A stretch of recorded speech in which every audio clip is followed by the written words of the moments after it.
en esta hora. Bien, el tema de esta mañana, ya casi tarde, es la necesidad e importancia de madurar. La necesidad e importancia de madurar. Esta semana estuve compartiendo el estudio del martes, el libro de Hebreos, acerca de la situación de no madurar, en el sentido de quedarse estancado. Y bueno, al estar estudiando para este mensaje, pues el Señor puso esto en mi corazón. Vamos a estar viendo de manera más concreta los versículos 18 al 21 en esta mañana, pero es necesario que entendamos lo que el apóstol Pablo está diciendo en todo este capítulo 5, que él escribe lo que nosotros ya leímos, una situación de vida muy práctica, pero nos insta varias veces a tener un caminar de una forma exclusiva como cristianos. Nos dice el versículo 1 que nosotros debemos ser imitadores de Dios, que debemos tomar a Dios como modelo en esa situación. El versículo 2 trae una idea también de una forma de vida determinada, andar en amor. El versículo 7 nos dice que debemos evitar ciertas cosas, que no participemos con los hombres de las obras infructuosas, de la vida pecaminosa. Y el 11 lo repite de esa manera: no participéis en las obras infructuosas de las tinieblas. ¿Qué debemos hacer? En lugar de ello, reprenderlas. Y no solo debemos reprender el pecado en la vida de los demás, sino debemos reprender también el pecado en nuestra propia vida. Finalmente, el versículo 15 nos dice que nosotros miremos, caminemos de una manera diligente en la vida cristiana. ¿Y cómo se logra esto? ¿Cómo nosotros podemos reprender el pecado en nuestra vida, en la vida de otros? ¿Cómo nosotros podemos llegar a ser imitadores de Dios? ¿Cómo nosotros evitamos participar de las obras de las tinieblas? Pues solo hay una respuesta, hermanos: a través de una vida espiritual, a través de la espiritualidad en nuestra propia vida. Así que este tema de la necesidad e importancia de madurar tiene que ver con la necesidad y la importancia de ser espirituales verdaderamente. Y no quiero caer, no voy a caer en lo que muchos han enseñado, que fue el contraste que Pablo hizo entre los cristianos espirituales y los cristianos carnales en la iglesia de Corinto. Pues realmente la enseñanza que han dado de eso, de que uno puede ser hijo de Dios y vivir carnalmente, está totalmente fuera del contexto bíblico, fuera de la palabra de Dios. No hay nada tal como un cristiano carnal. O eres espiritual o eres carnal, ¿sí? Y tenemos que entender eso. Entonces, vamos a empezar a tratar estos asuntos de la espiritualidad en nuestra vida, y tenemos que entender qué es la verdadera espiritualidad.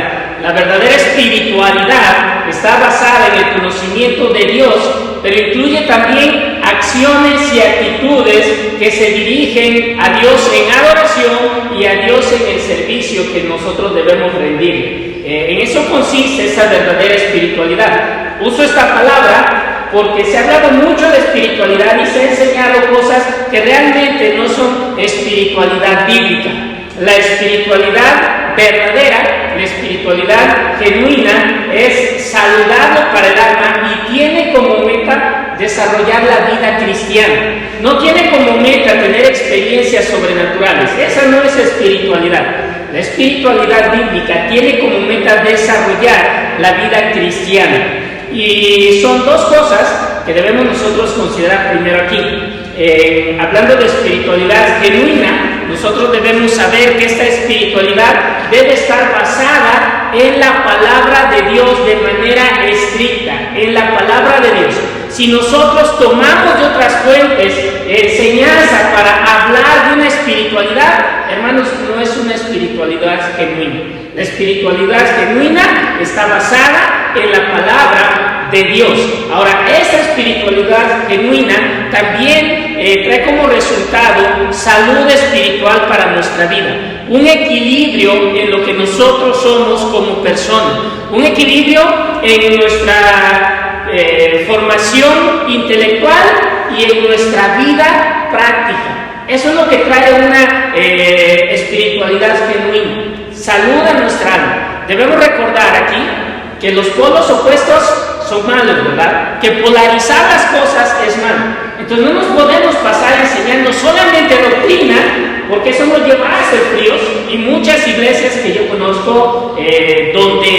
enfoca acerca del conocimiento que uno debe tener de la palabra, se vuelven frías, ¿sí? No hay una calidez en las relaciones, no hay una calidez en la adoración. Por otro lado, hay iglesias donde se reafirma la situación de ser espiritual, de hacer cosas, de sentir, y se deja de lado el fundamento doctrinal que debe hacer. Entonces nosotros debemos tener un punto intermedio para que nuestra espiritualidad pueda ser genuina y pueda ser saludable.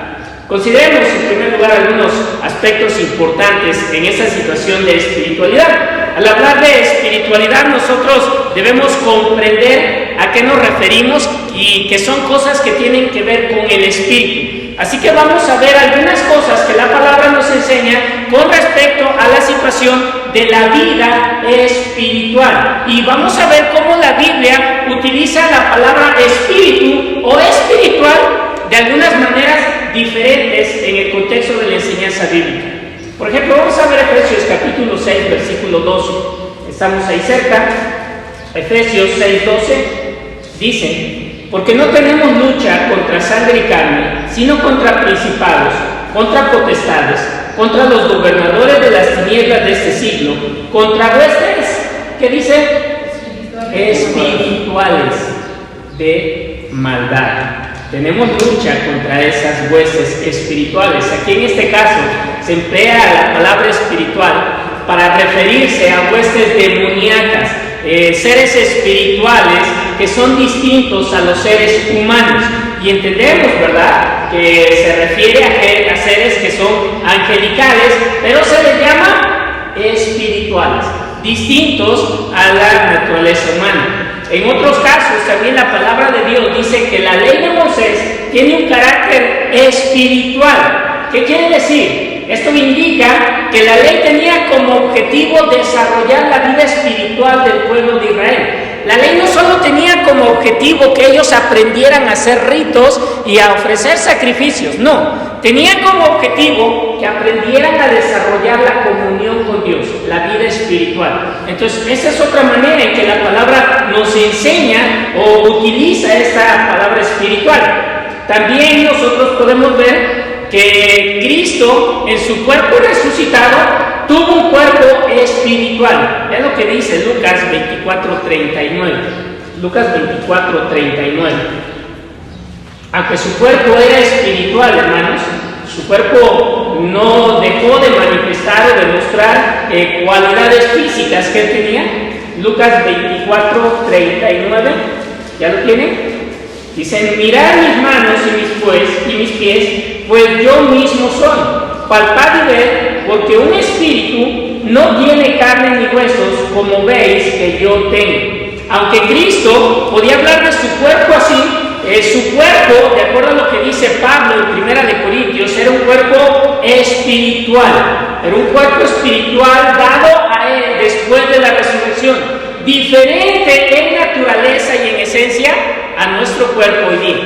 Un día tendremos, si Dios quiere, un cuerpo espiritual. Pero mientras tanto solo divagamos, ¿verdad?, en realmente qué será tener un cuerpo espiritual. Pero la palabra de Dios nos enseña que utiliza esta palabra espiritual refiriéndose también a ese cuerpo de Cristo diferente a nosotros en cuanto a sus cualidades por la resurrección que hubo. También nosotros podemos ver que hay varias actitudes que se relacionan con las cosas que la Biblia llama espirituales. Hay varias actitudes que se relacionan con las cosas que la Biblia llama espirituales. Por ejemplo, 1 Corintios 14:1. 1 Corintios 14:1.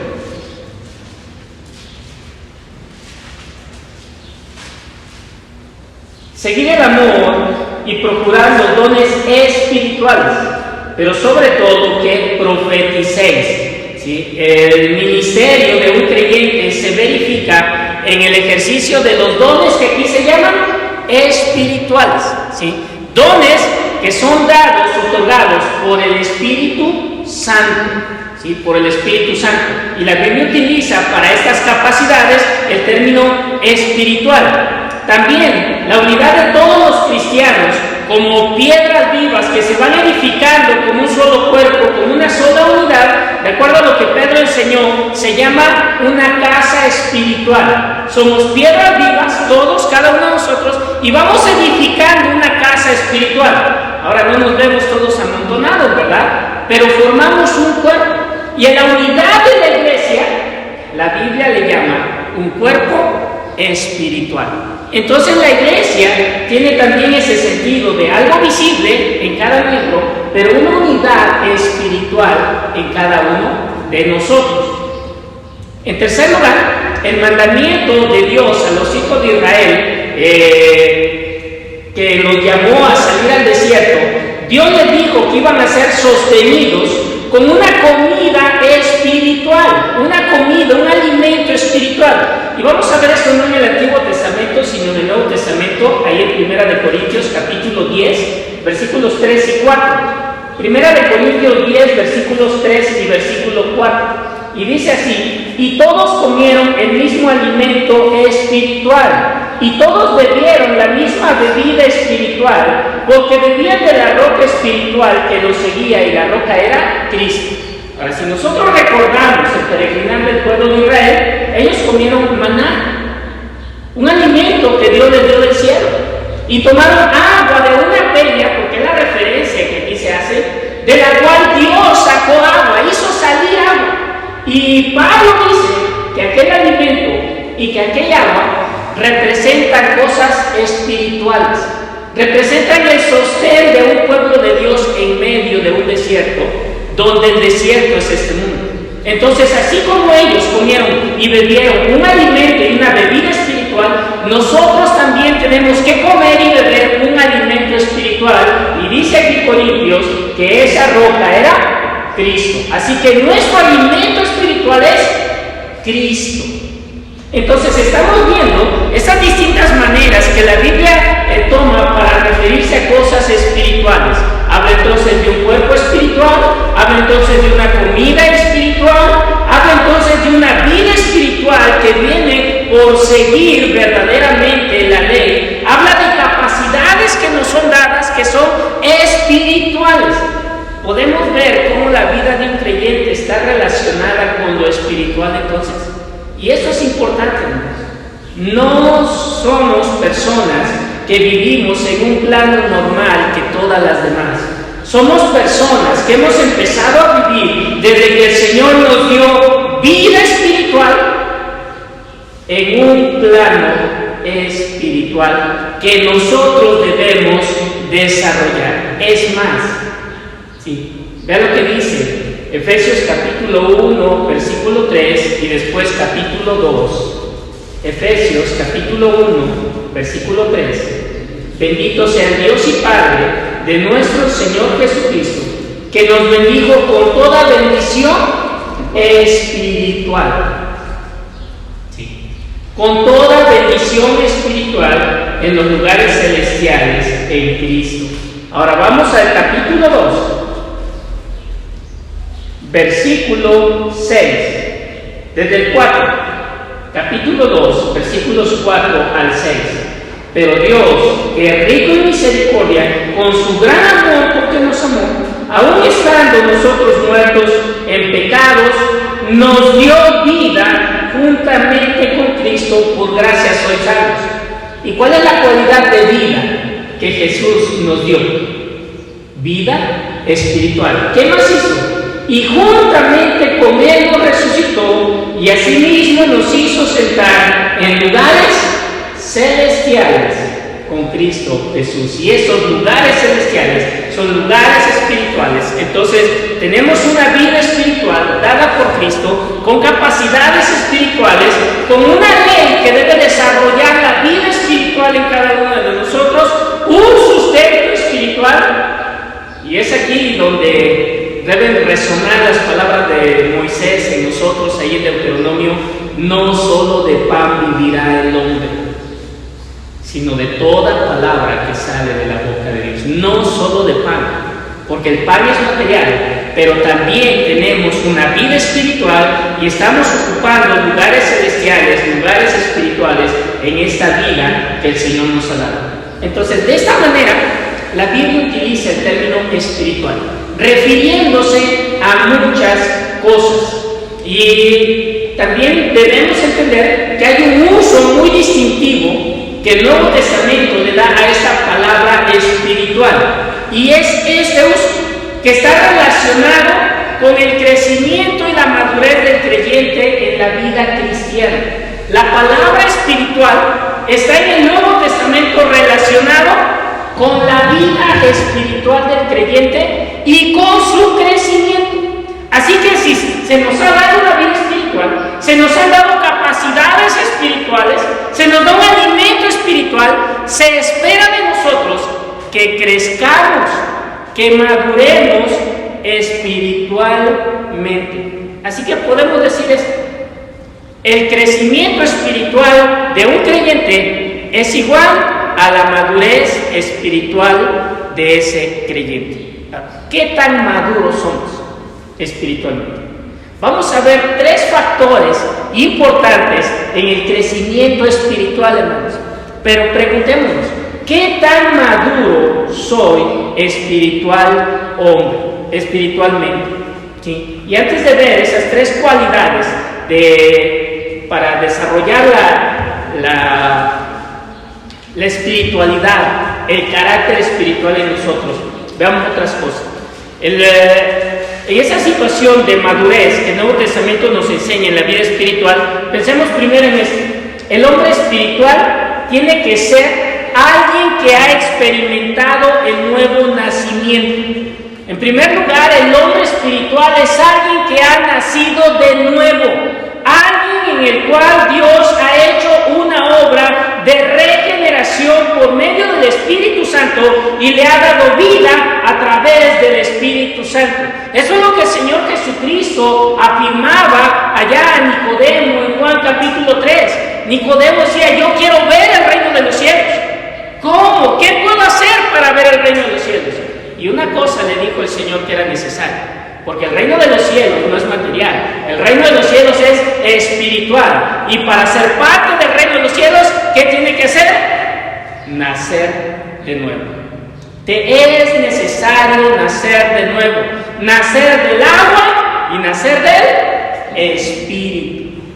Así que si tú no has nacido espiritualmente, tú no tienes una vida espiritual, por lo tanto no puedes desarrollar una madurez espiritual como creyente. Y vamos a ver 1 Corintios capítulo 2, el pasaje que Pablo utiliza en el cual le habla a la iglesia de Corinto de esta manera. 1 Corintios capítulo 2, versículos 14 y 15. 1 Corintios 2, 14 y 15.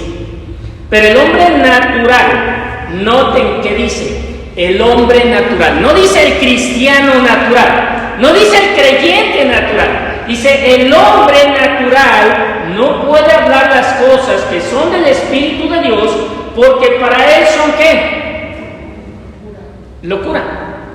O sea, ven que no hay nada tal como un cristiano carnal.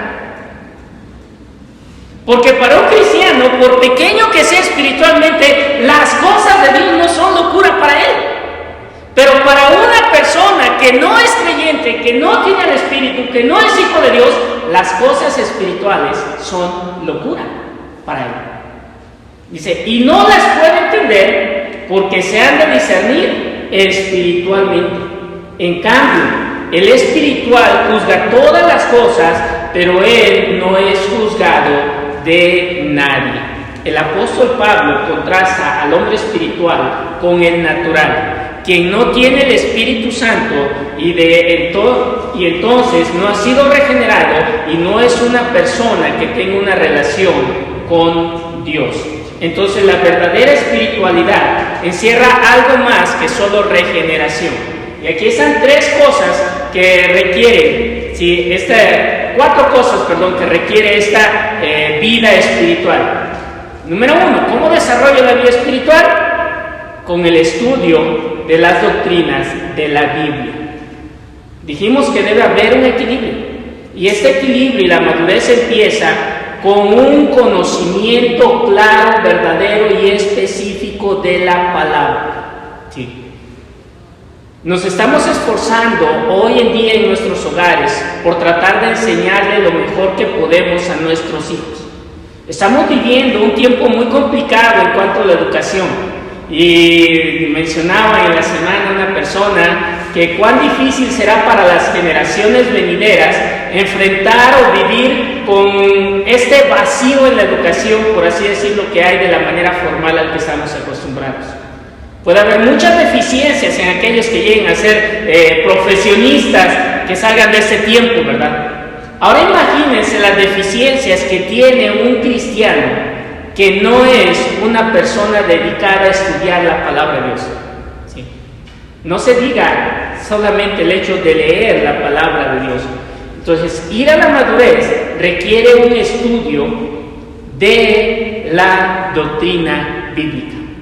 Y hermano, te animo, cómprate un diccionario, cómprate buenos libros de teologías, lee en tu casa, revisa tu Biblia. Hay mucha información hoy en internet que puede ser sana. Acércate al hermano Noé, conoce muchas páginas de internet. Nuestro hermano Giovanni se ha metido también en eso, que pueden ayudarte en un buen estudio de la palabra, porque hay muchas, pero no todas son buenas. Necesitamos nosotros entonces capacitarnos y esforzarnos en estudiar la Biblia, la palabra de Dios, porque si no, nosotros vamos a llegar a conclusiones que no son buenas. En segundo lugar, ¿sí?, la vida espiritual o la madurez espiritual también consiste en desarrollar responsabilidades individuales. Responsabilidades individuales implica que tú te vas a poner a solucionar problemas en tu vida, en tu familia. Implica que puedes tú llegar a tener un discernimiento, como dice Hebreos, por el uso de tus sentidos, porque estés en la batalla, porque estés en la guerra luchando contra Satanás. Entonces implica que tú tengas responsabilidades. Muchos en la iglesia no quieren tomar responsabilidades espirituales, no están madurando. Entonces, madurez espiritual no solo significa conocimiento, significa también esas responsabilidades que tú debes tener y desarrollar en la iglesia. ¿Sí? Ahora, aquí tenemos un gran estorbo en esto. ¿Por qué? Porque hay muchas falsas enseñanzas con respecto a la espiritualidad. ¿Sí? Por ejemplo, el catolicismo romano ha ofrecido una espiritualidad basada en el ritualismo, basada en la administración de sacramentos, en algunas disciplinas alternativas como el monasticismo. La Iglesia Católica enseña que a través de esas prácticas tú creces espiritualmente. Se ha ido por el lado únicamente de lo que se hace físicamente, y esto no es bíblico. Tenemos por el otro lado, ¿verdad?, la situación de los movimientos carismáticos, de los movimientos de santidad, incluso el pentecostalismo radical, que llevan ya no solo a una espiritualidad, sino a un misticismo espiritual de pensar que al hacer ciertas cosas como cristianos tu espiritualidad va a cambiar, va a crecer, y han descuidado mucho el estudio de la palabra del Señor, y esos son obstáculos que nosotros tenemos en eso. De alguna manera, algunos de nosotros tenemos una herencia cristiana que está marcado por uno de estos dos puntos, ¿sí? O hacer cosas o solo vivir en experiencias, y esto no es la espiritualidad bíblica. No es espiritualidad bíblica el que una persona se azote en una iglesia y esté brincando porque dice que ha sido llenada del Espíritu Santo. No es espiritualidad bíblica que una persona se encierre como ermitaño, ¿verdad?, ahí en una cápsula y no quiera salir para conservar su santidad. Esto no es espiritualidad bíblica. Dijimos que tiene que ver con aprender las doctrinas de la palabra, con tomar responsabilidades individuales y prácticas en el servicio a Dios, ¿sí?, desarrollando ese carácter, pero sobre todo tiene que ver con la misma presencia del Espíritu Santo en el corazón de una persona. Por eso es importante, hermanos, el pasaje que leímos, Efesios 5, ¿sí?, Efesios 5, 18. No os embriaguéis con vino, en lo cual hay disolución, antes bien sed llenos del Espíritu. Tenemos entonces tres factores: el factor del estudio de la palabra, el factor de las responsabilidades espirituales en las que nosotros nos debemos involucrar, y número 3, el factor de la presencia y la instrucción del Espíritu Santo sobre nuestras vidas. El Espíritu Santo sobre nuestras vidas. Entonces, es importante, hermanos, y la palabra de Dios nos habla acerca de este ministerio de la enseñanza del Espíritu Santo. Algunos pueden pensar, de acuerdo a lo que dice el evangelista Juan en su primera carta de Juan, que si ya tenemos el Espíritu, no tenemos necesidad de estudiar. La presencia del Espíritu, la unción, dice ahí la palabra, nos enseñará todas las cosas. Yo no tengo por qué comprar libros, hermano, yo no tengo por qué estudiar, yo no tengo por qué aprender teología, el Espíritu a mí me enseña. Bien, es cierto, pero el Espíritu tiene dos maneras de enseñarnos. Nos puede enseñar como a los apóstoles de una manera directa lo que el Señor dijo y lo que el Señor hizo. Puedes verlo en Juan capítulo 16, versículo 13. Juan 16, 13 dice así: pero cuando venga el Espíritu de verdad, Él os guiará a toda la verdad, porque no hablará por su propia cuenta, sino que hablará todo lo que oyere, y os hará saber todas las cosas que habrán de venir. El Espíritu Santo toma las palabras del Señor y las enseña en tu mente y en tu corazón, ¿sí? Pero si tú no lees la palabra, tampoco vas a saber cuáles son las palabras del Señor. Pero el Espíritu Santo puede también hacerlo de una manera indirecta, tomando el camino de medios que nos ha dado para poder aprender la palabra. Algo que Pablo le dijo a Timoteo fue esto, que esperaba verlo en invierno, y le dijo: y cuando vengas, procura traer contigo los libros, mayormente los pergaminos. ¿Qué estaba diciendo Pablo? Pablo estaba diciendo: yo necesito estudiar mis libros que dejé allá y mis pergaminos, y esos pergaminos generalmente se referían a escrituras inspiradas. Pablo tenía la necesidad, el gran apóstol, hermanos, de sentarse a una mesa a estudiar la palabra de Dios. Entonces el Espíritu Santo nos puede enseñar directamente, pero también el Espíritu Santo nos puede enseñar a través del camino del estudio de la palabra. Entonces, para desarrollar nuestra vida espiritual se requieren de esos tres factores: el estudio de la palabra, ¿sí?, las responsabilidades que nosotros debemos tomar dentro del cuerpo de Cristo, y la presencia y dirección del Espíritu Santo sobre cada uno de nosotros. Ahora, hemos estado ya hablando de esto. Yo no sé si tú has preguntado, bueno, ¿cómo podemos definir la espiritualidad? Porque si nosotros tenemos una definición de espiritualidad, va a ser más fácil llegar a esa meta de la espiritualidad.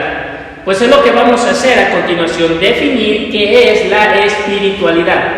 La verdadera espiritualidad, ¿sí?, requiere tres factores en nuestra definición.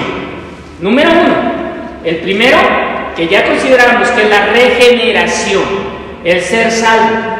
Nadie puede ser espiritual en el sentido bíblico si no ha nacido de nuevo. Eso queda claro.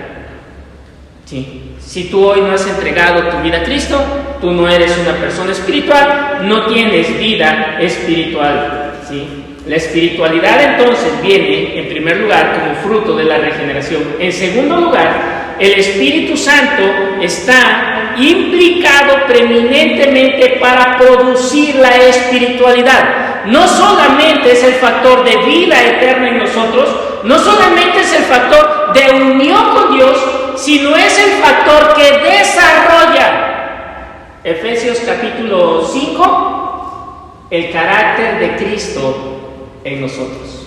El ser imitadores de Dios, el andar en amor, ¿sí?, el ser diligentes de cómo nosotros vivimos, el poder ser llenos del Espíritu Santo. ¿Quién lo desarrolla en nosotros? El Espíritu Santo. Esto quiere decir que las dos personas restantes de la Trinidad no tienen nada que ver. El Padre y el Hijo tienen mucho que ver en nuestra vida espiritual, pero hay una participación importante del Espíritu Santo en nosotros. Pensemos en los ministerios que el Espíritu Santo tiene sobre la vida del creyente. Voy a citar 6 rápidamente y les voy a dar la cita. Número 1, la enseñanza, como vimos en Juan 16:24. Él nos enseñará y nos guiará a toda verdad. Nuestro primer maestro de la vida espiritual es el Espíritu Santo. Número 2, nos da dirección, dice Romanos 8:14. El Espíritu Santo nos da dirección, dice la palabra de Dios, porque todos los que son guiados por el Espíritu de Dios, estos son hijos de Dios. En tercer lugar, nos da seguridad y seguridad de salvación. Romanos 8:16. Romanos 8:16. El Espíritu mismo da testimonio a nuestro espíritu de que somos hijos de Dios. El Espíritu mismo atestigua nuestra seguridad de la salvación. En tercer lugar, un ministerio importante del Espíritu en nuestras vidas es la oración. Ahí mismo, Romanos 8:26 y 27. Romanos 8:26 y 27. Y de igual manera el Espíritu nos ayuda en nuestra debilidad, pues ¿qué hemos de pedir como conviene? No lo sabemos, pero el Espíritu mismo intercede por nosotros con gemidos indecibles. Mas el que escudriña los corazones sabe cuál es la intención del Espíritu, porque conforme a la voluntad de Dios intercede por los santos. Entonces el Espíritu nos enseña, el Espíritu nos da dirección, el Espíritu nos da seguridad de la salvación, el Espíritu propicia en nosotros la oración. En quinto lugar, el Espíritu nos lleva al ejercicio de los dones espirituales. Primera de Corintios 12:7, pero a cada uno les dará la manifestación del Espíritu para provecho. Un don espiritual es una manifestación, una manera en cómo el Espíritu se muestra a través de nosotros. Y finalmente, ¿sí?, el Espíritu Santo nos capacita y nos lleva a la lucha contra la carne. Romanos capítulo 8, versículos 12 y 13. El Espíritu Santo nos capacita y nos lleva a la lucha contra la carne. Romanos 8, 12 y 13. Así que, hermanos, deudores somos, no a la carne, para que vivamos conforme a la carne. Porque si vivís conforme a la carne, moriréis. Mas si por el Espíritu hacéis morir las obras de la carne, viviréis. ¿Cuál es la cita? Romanos 8, 12 y 13. Y bien, este capítulo 8 de Romanos, hermanos, podemos decir que es el capítulo que el apóstol Pablo dedicó al Espíritu Santo, al ministerio del Espíritu Santo en la vida de un creyente, ¿sí? Donde nos llama a no vivir de una manera carnal en la carne, sino a vivir de una manera espiritual en cada una de estas cosas que el Espíritu desarrolla en nosotros. Entonces, es por eso que el Espíritu tiene una gran preeminencia en el desarrollo de nuestra vida espiritual, de nuestra madurez en este sentido. Todas estas cosas, entonces, dependen de la plena manifestación del Espíritu Santo en nuestras vidas. Vamos a ir a ver el pasaje en Efesios 5, 18. Y vamos a ver algunas cosas importantes. Este pasaje es uno de esos pasajes que hoy día la humanidad ha hecho pedazos en la Biblia. Iniciando por aquellos de ministerio carismático, ¿verdad? Que tomaron este pasaje y dijeron, enseñaron de esta manera: si Pablo nos dice que una persona llena del Espíritu ha de actuar como una persona llena de vino, entonces vamos a vomitarnos y va a ser una manifestación del Espíritu Santo. Vamos a gritar como locos y va a ser una manifestación del Espíritu Santo. Vamos a tirarnos al suelo porque un borracho se cae al suelo y va a ser una manifestación del Espíritu Santo. ¿Es eso lo que la Biblia nos enseña? Esto es lo que es una verdadera espiritualidad. Hermanos, me ha tocado ver a personas en iglesias pentecostales y carismáticas que están muy efusivas, cantando, brincando, llorando en el momento de su alabanza, de su adoración, y literalmente 5 minutos después del culto gritando groserías en la calle. Esto es espiritualidad. Eso no es espiritualidad. Realmente ser espiritual no quiere decir actuar en un frenesí fuera de control y dar rienda suelta a nuestras pasiones. ¿Qué quiere decir entonces esta verdadera espiritualidad? Pablo dice aquí, y lo llama de esta manera: sed llenos del Espíritu. Sed llenos del Espíritu. Entonces, para vivir una espiritualidad nosotros necesitamos ser llenos del Espíritu. ¿Qué quiere decir ser lleno del Espíritu? Simplemente eso. El ser lleno del Espíritu significa ser controlado por el Espíritu Santo. Ser controlado por el Espíritu Santo. Aquí en Efesios 5:18 se nos está enseñando en base a un contraste.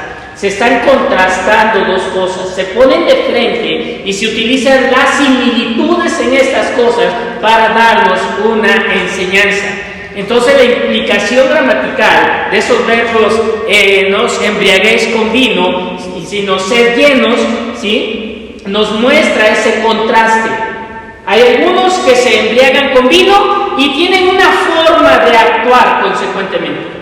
Entonces, así como hay una forma consecuente de actuar cuando uno está borracho, así hay una forma consecuente de actuar cuando uno está lleno del Espíritu Santo. Esa es la idea, de que tú veas, y en nuestra mente, yo creo que todos, ¿verdad?, hemos visto alguna vez a una persona borracha, y borracha a más no poder, y sabemos cómo actúa, ¿sí?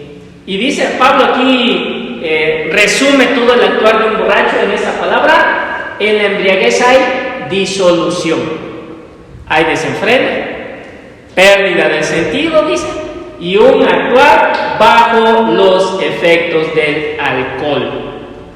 Pero ¿cómo vemos entonces nosotros la llenura del Espíritu? ¿Vemos un actuar fuera de control? No. Aquella persona borracha actúa, a nuestro parecer, fuera de control porque está controlada por algo. ¿Y por qué está controlada? Está controlada por el alcohol. Por eso está controlada, por el alcohol. Y si tú vas al libro de Proverbios, el libro de Proverbios dice que las personas que se emborrachan van a ver visiones. El alcohol les hará ver cosas. El alcohol les hará decir cosas. El alcohol les hará hacer cosas que de otra manera no harían. Por eso decimos que los niños y los borrachos siempre dicen la verdad, ¿sí? Porque de otra manera no dirían las cosas que dicen. Entonces, si esta es la comparación, aquella persona que está llena del Espíritu Santo va a estar siendo controlada por el Espíritu Santo. Esa es la situación. No es que va a estar actuando fuera de control, no. Va a estar actuando bajo el control del Espíritu Santo. Ese es el punto. ¿Cómo puedo yo decir que soy un cristiano maduro? Si yo actúo siempre bajo el control del Espíritu Santo. Esa es la situación. Un cristiano maduro, vamos a ver, se mide por ciertos factores, pero generalmente decimos, ¿verdad?, aplicándolo a nuestra situación de crecimiento físico, un cristiano maduro es el que tiene muchos años de ser cristiano. No es cierto. Un cristiano maduro es aquel que siempre va a actuar bajo el control, la dirección del Espíritu Santo. Del Espíritu Santo. Eso es lo que implica aquí la palabra ser llenos del Espíritu. Literalmente quiere decir, debes de estar completamente lleno de la rica presencia del Espíritu Santo. Eso implica esa palabra, ¿sí? Tienes que despojarte totalmente de ti y estar totalmente lleno del Espíritu Santo. En Hechos capítulo 6, versículo 8, podemos ver cómo Esteban, aquel hombre que fue escogido para servir a Dios, estaba lleno del Espíritu Santo. Hechos 6:8. Hechos 6:8. Y Esteban, lleno de gracia y de poder, hacía grandes prodigios y señales entre el pueblo. Capítulo 6, versículos 3 y 5. Capítulo 6, versículos 3 y versículo 5. Ahí mismo en Hechos. Hechos 6, 3 y 5. dice así: buscad pues, hermanos, de entre vosotros a 7 varones de buen testimonio, llenos del Espíritu Santo y de sabiduría, a quienes encarguemos de ese trabajo. ¿Recuerdan? Responsabilidades individuales. Aquí a estos hombres se les va a encargar un trabajo. Versículo 5: agradó la propuesta a toda la multitud y eligieron a Esteban, varón lleno de fe y del Espíritu Santo. Entonces Esteban era un hombre que iba a desarrollar un trabajo, pero que vivía una vida controlada por el Espíritu Santo. Nuestro Señor Jesucristo también fue un hombre controlado por el Espíritu Santo. Dice en Lucas capítulo 4 que el Señor Jesucristo, lleno por el Espíritu, fue llevado por el Espíritu al desierto, donde fue tentado. No fue una casualidad, no fue una torpeza que Cristo Jesús llegara al desierto. El Espíritu Santo lo guió a ese lugar para ser probado. Sí, para ser probado. Pero vemos que el Señor era susceptible a esa dirección del Espíritu Santo. Ahora, la palabra llenura se utiliza mucho aquí en la carta a los Efesios. Sí, mucho, tal vez más que en otras cartas de Pablo. Ve lo que dice Efesios 1:23. Efesios 1:23.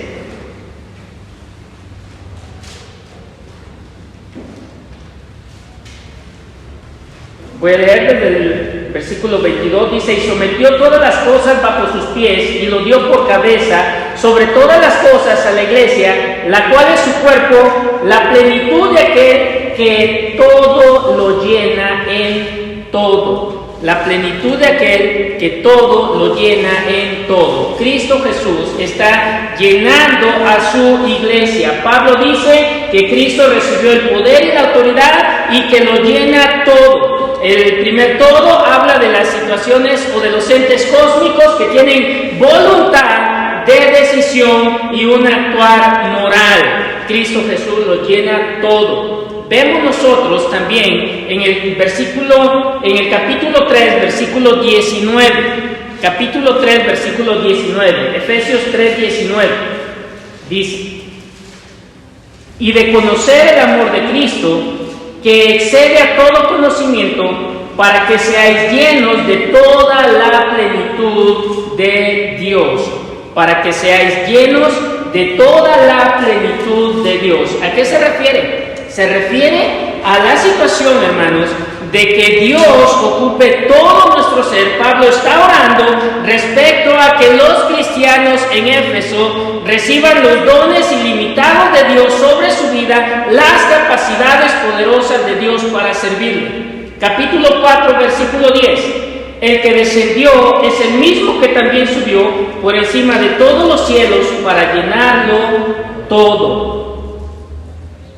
Dios, en la persona de Cristo, en su encarnación, descendió, murió, subió a los cielos y lo llena todo. Y esa situación de llenura implica la autoridad que Cristo tiene sobre la creación, sobre su iglesia, sobre el creyente. Entonces, Pablo nos está enseñando que la verdadera vida cristiana, la madurez cristiana, se logra por ser llenado por el Espíritu, por vivir bajo el control que Dios le dio a Cristo por su muerte, y Cristo posteriormente envía su Espíritu como cumplimiento de la promesa para capacitarnos para una vida espiritual, para llevarnos a la madurez en una vida espiritual. De hecho, Pablo escribe Efesios con el gran punto de decir: no sigan siendo niños que son arrastrados por cualquier doctrina. No sigan siendo niños que son arrastrados a vivir una vida fuera de Cristo. Capítulo 5, versículo 1, es más: ustedes deben ser imitadores de Dios. ¿Por medio de qué? Por medio de la llenura del Espíritu Santo. Ahora, quiero terminar con esto, en esa situación.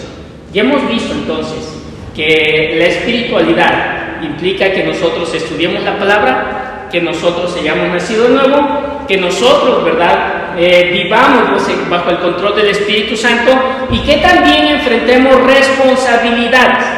Esto es cierto, hermanos. El escritor hebreo dice que nosotros, que muchos en la iglesia hebrea debían ser ya maestros, pero no lo eran.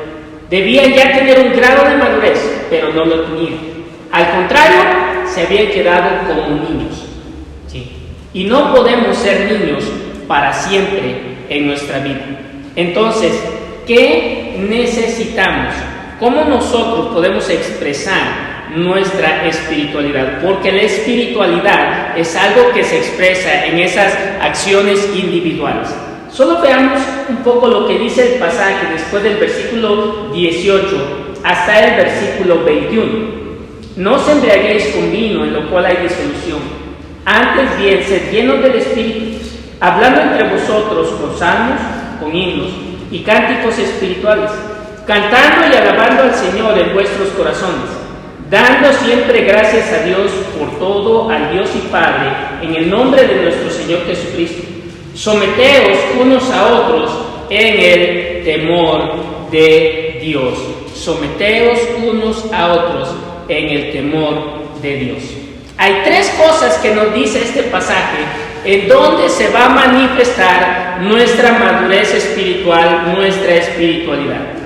Primero, señala nuestra convivencia dentro del cuerpo de la iglesia, dentro del cuerpo de Cristo. Dice el versículo 19, hablando entre vosotros, y está escribiendo a la iglesia. Entonces Pablo está diciendo que la espiritualidad de una persona, su carácter maduro, se manifiesta dentro de la comunión de la iglesia, en la convivencia con la iglesia. No solo es el hecho, hermanos, aquí de cantar, no solo es el hecho de que voy a mostrar que soy muy espiritual estando en el coro de la iglesia, o cantando muy fuerte cuando cantemos, no. La frase "y hablando entre vosotros" expresa esa convivencia cotidiana de los hermanos, y sí implica actividades espirituales como el canto, pero nos dice que esta conducta dentro de la iglesia es una verdadera adoración que nace de un corazón regenerado. Entonces, la manera en que nosotros convivimos, platicamos entre nosotros, las cosas que podemos llegar a desarrollar como iglesia, los acuerdos, las diferencias que podamos tener, hermanos, ahí se va a ver nuestra espiritualidad. ¿Qué tan espirituales somos para enfrentar los problemas que nos atañen como iglesia?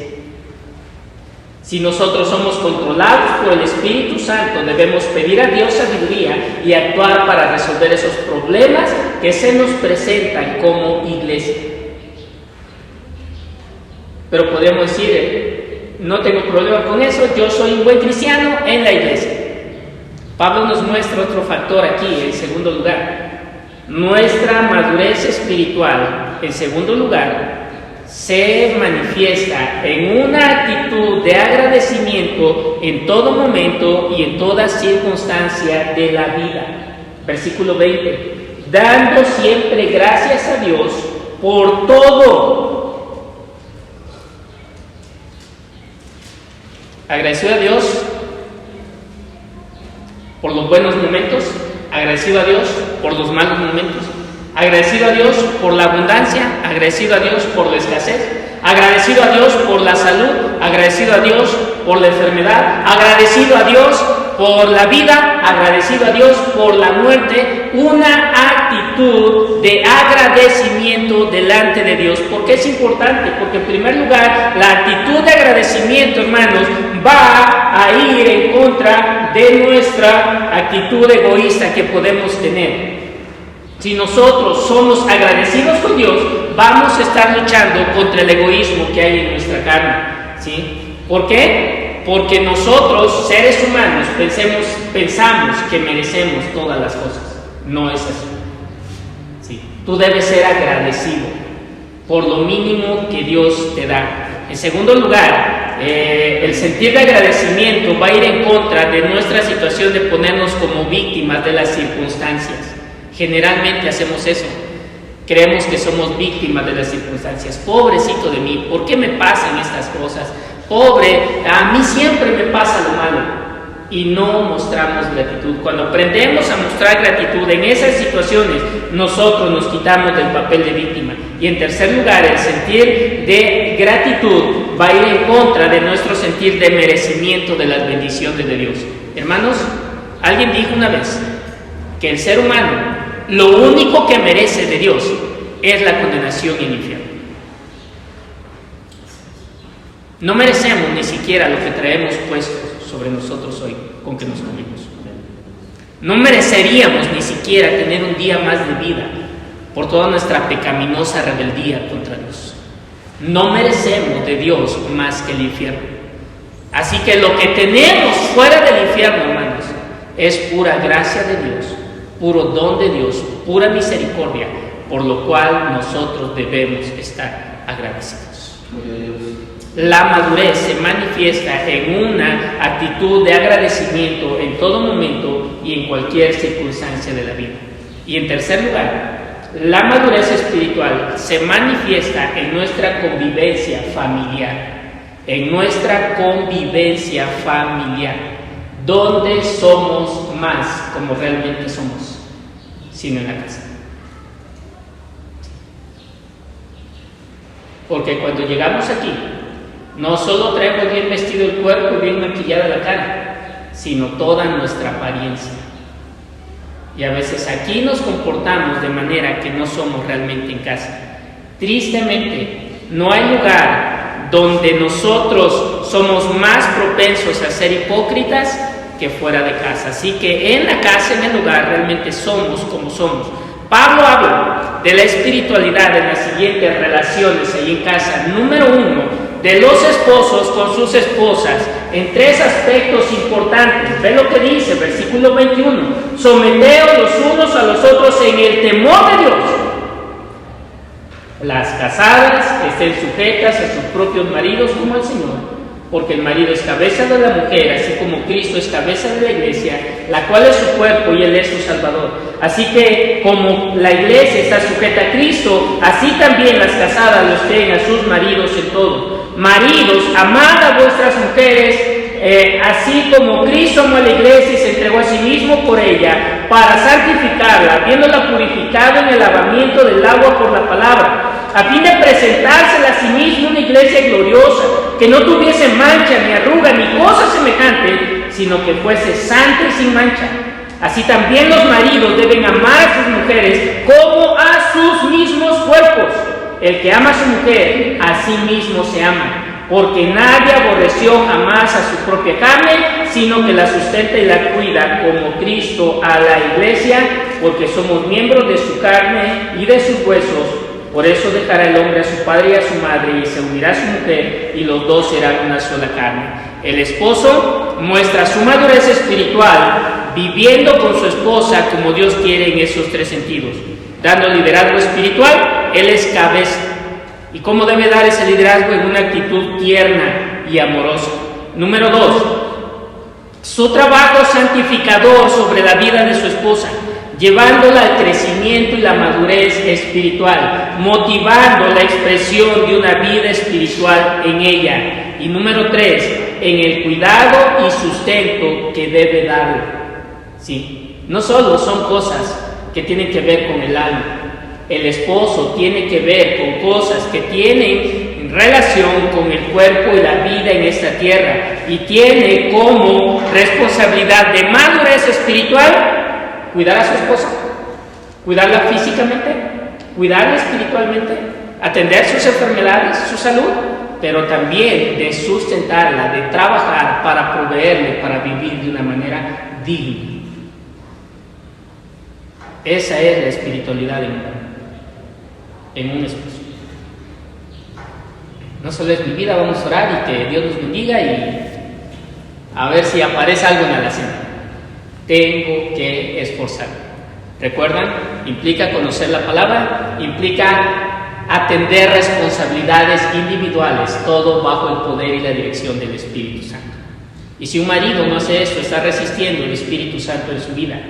Las esposas, señala Pablo aquí, La esposa debe estar sujeta a su propio marido. Muestra su espiritualidad a su marido en el área de sujeción y respeto. La palabra sujeción implica reverencia a su esposo.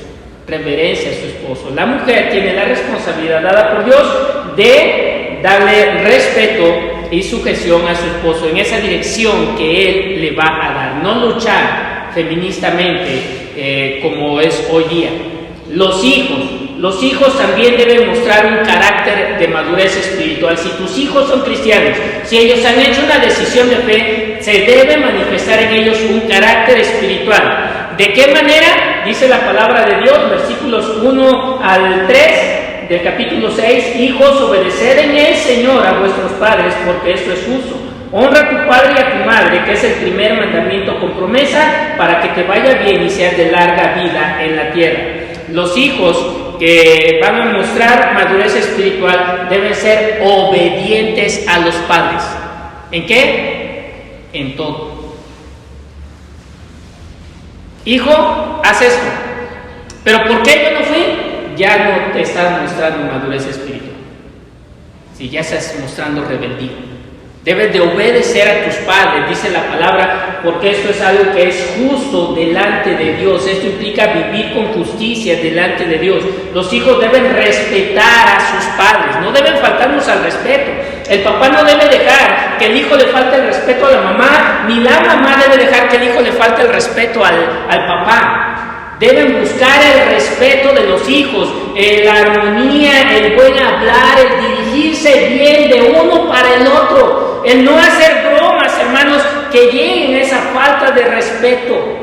Los hijos manifiestan madurez espiritual, obedeciendo, respetando a los padres y viviendo de tal manera que el nombre de los padres sea honrado por toda la sociedad. ¿Sí? Eso quiere decir que los hijos honren a los padres en un comportamiento adecuado aún fuera de casa. Si tu hijo es un mal portado en la calle, si tu hijo es alguien que siempre te desobedece, que te levanta la voz, tu hijo no te está dando honra. Y tú tienes la responsabilidad, y esa es la última área aquí de madurez espiritual de los padres hacia los hijos. Deben darles una crianza que implica aquí disciplina y amonestación del Señor, con una actitud que la Biblia marca aquí como de no provocarlos a ira. En Colosenses dice no desalentarlos. ¿Sí? No debes hacer cosas como padre que abiertamente hagas para burlarte de ellos o para menospreciarlos a ellos. No debe ser esto. ¿Sí? Tú debes de ir a la palabra, porque aquí dice en la disciplina y amonestación del Señor. Tú debes tener medios físicos para corregirlos, pero también debes tener medios orales. Es lo que la palabra amonestación implica. Una manera de hablar bíblica con ellos para hacerlos salir de su error. Y eso es así, hermanos. Primero siempre va la amonestación verbal. Y si no hacen caso, entonces viene una disciplina física. Pero también la palabra aquí, amonestación del Señor, implica que tú los vas a entrenar para la vida. ¿Sí? Darles un entrenamiento. Entonces implica tu ejemplo como padre, en cómo tratas a tu esposa, cómo los tratas a ellos mismos, cómo eres tú dedicado a una vida espiritual en las disciplinas espirituales. ¿Y qué dice Pablo?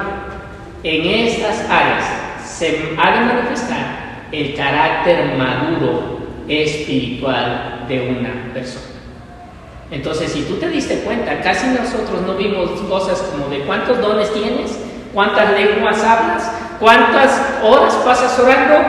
No, es una conducta que va a honrar a Dios, porque como leímos en el versículo 1 del capítulo 5, tú vas a estar imitando a Dios en tu vida en esta tierra. Necesitamos entonces desarrollar nuestro carácter espiritual. ¿Sí? Hay una fórmula matemática, y con esto quiero terminar. Esa fórmula matemática dice que la distancia es igual a la velocidad por el tiempo. Distancia es igual a velocidad por el tiempo. Y en nuestra fórmula matemática, la distancia es la espiritualidad. La distancia es la espiritualidad. La velocidad es la rapidez, como nosotros crecemos o aprendemos ciertas cosas. Y el tiempo es igual al tiempo que nosotros llevamos de ser cristianos. ¿Qué quiere decir? Que dependiendo cuánto tiempo nosotros debemos de ser cristianos y la habilidad que tenemos o el esfuerzo que hacemos en aprender ciertas cosas, debería darnos como resultados qué tan espirituales somos. El problema es que no todos, y no voy a usar la palabra pueden, sino que no todos quieren aprender a un buen ritmo. ¿Por qué? Porque somos flojos. Y entonces no somos maduros espiritualmente. Y si no somos maduros espiritualmente, entonces vamos frenando el crecimiento de nuestra familia, de nuestra persona y nuestra iglesia. Necesitamos crecer. La próxima semana, entonces, hermanos, veremos nosotros algunas características, ¿sí?, de la verdadera espiritualidad, cosas prácticas, y trataremos de aprender de Cristo Jesús cómo Él desarrolló la vida espiritual, su carácter maduro, a través de los evangelios del Nuevo Testamento. Entonces, la espiritualidad es el carácter maduro, es la relación, una relación madura con el Espíritu Santo, basado en la enseñanza de la palabra de Dios. ¿Eres espiritual o no eres espiritual? ¿Qué te hace falta para crecer espiritualmente? Y si tú no eres espiritual, eso quiere decir que no has nacido de nuevo, porque para ser espiritual necesitas nacer de nuevo. Hermanos, no nos estancamos, crezcamos. Gracias por tu palabra, Señor. Gracias por lo que Pablo escribió aquí en Efesios. Tal vez nunca consideramos qué tan llenos somos nosotros del Espíritu.